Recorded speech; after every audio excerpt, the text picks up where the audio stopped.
It's an early start for volunteers today as they head down to the San Marcos River.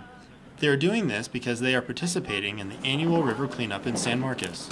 The cleanup crews meet at specified locations where they're handed trash bags to pick up the garbage they find. Some are on foot and others are in canoes to pick up floating trash in the water. Typically, if it's a nice day, we'll have up to 20 canoes on the river. And we're cleaning up the first 2 with this group, and downstream they'll be cleaning up with other groups.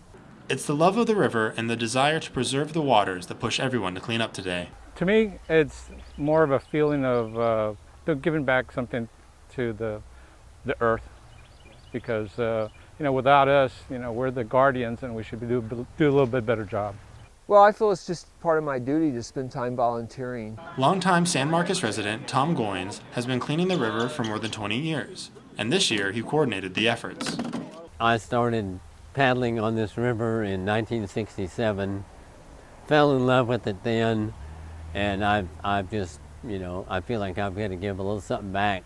Because of the volunteers who made this event possible, San Marcos residents will be able to enjoy the river a little more. For Bobcat Update, I'm Ben Godson.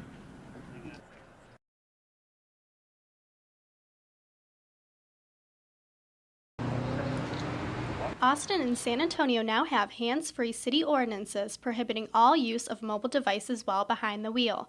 The only exception is if there's an emergency and you have to call 911. Texas State student Max Castera says drivers have the responsibility and obligation to be safe on the road. I believe that it's something that we should absolutely have here because, if not, you're endangering lives. Some are hoping San Marcos doesn't follow suit, but the state legislature is pushing for a law that would extend the ban to bikers as well.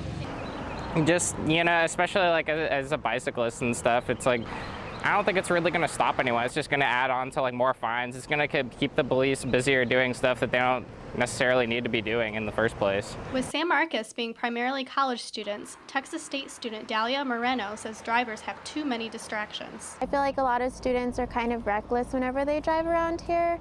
Personally, I've almost gotten run over once, so I feel like it's a good idea, definitely. If caught using a mobile device behind the wheel, you can face a hefty fine of up to $200 in San Antonio and up to $500 in Austin. For Bobcat Update, I'm Kayla Kennedy.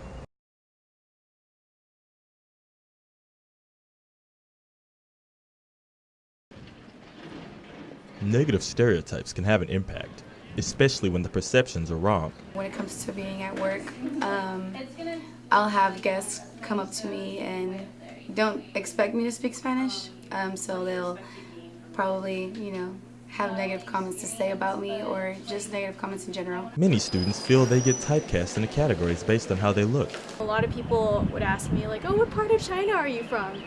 I'm from Japan, I'm not from China. Ethnicity and gender are also factors. Old coworkers would probably think that since I'm a female, I have everything handed down to me. Even organizations like Greek Life. People think that Greeks are uppity. That's why students say the best way to combat stereotypes is to address them head on. I think something that's really important is listening to people's personal stories and personal backgrounds and respect where they come from. And most importantly, just by being yourself. People will ask a question expecting, me not to know, but that's the fun part.